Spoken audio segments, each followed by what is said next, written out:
Okay, next item na i-review natin si Blocky's Transformers. Sino to? Blue Streak.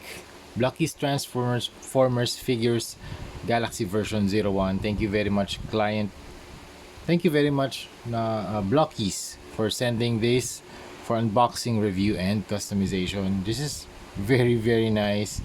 You have the base for additional display options.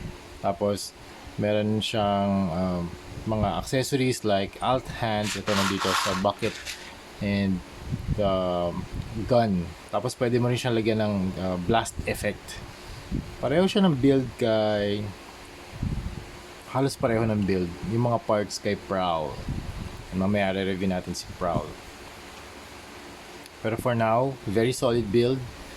Great, fun and easy to build. Mga ano lang to mga monster. Konti lang yung parts niya. Tapos puro ball joint lang din yung mga connectors para for maximum articulation. Super ganda ng articulation nito mga monster. Super poseable and super nag-enjoy talaga ang paglaruan siya.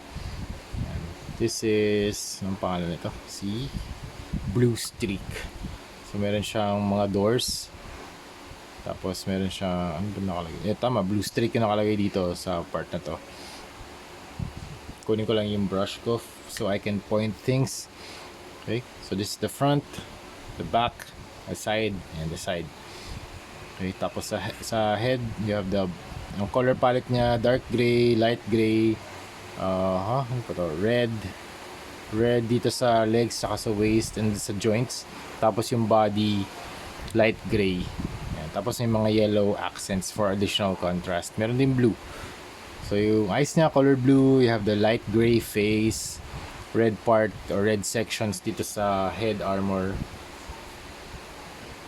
And then gusto ko tong part na to. Meron siyang missiles mounted sa kanyang left and right na upper part ng shoulders. Super nice. And then you have the headlights, the bumper, tapos may mga exhaust or lines here. Tapos meron din siya mga details, mechanical details dito sa waist. And then you have the crotch area, you have the hands, tapos sa likod you have the door design.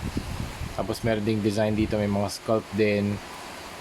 Tapos dito naman sa arms, very angular shapes. Tapos meron din siyang gun for additional accessory. Tapos dito naman sa kanyang legs, you have the red legs. Tapos yung kanyang color, para lang magkaroon ng contrast, no? Ginawa siyang light gray to, tapos legs red, tapos dark gray naman tong feet. Okay, for articulation, up and down, hindi siya pwede mag 360, sobrang lakas ng ulan. Tapos pwede rin ma-articulate tong mga missiles, yan, left and right, pwede ma-rotate. Yung doors hindi na pwede magalaw.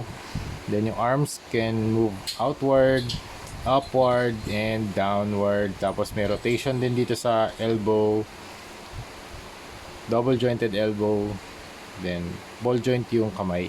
Yung waist can rotate 360, feet can kick forward, sideward, and backward, double jointed knee, and ball joint yung paa. Overall, this is a very nice solid display. Ang sarap paglaruan, super ganda ng mga poses na magagawa nyo dito since ball joint naman yung mga connectors. So super nice talaga siyang playtime for kids and sa mga collectors na gustong maglaro ng kanilang mga figures. So yun mga momsir, that's it. Halos patapos na tayo. Blue Streak is done. Ang next natin si Prowl. Last na si Prowl. Again, thank you very much Blockies for sending this for unboxing, review, and customization.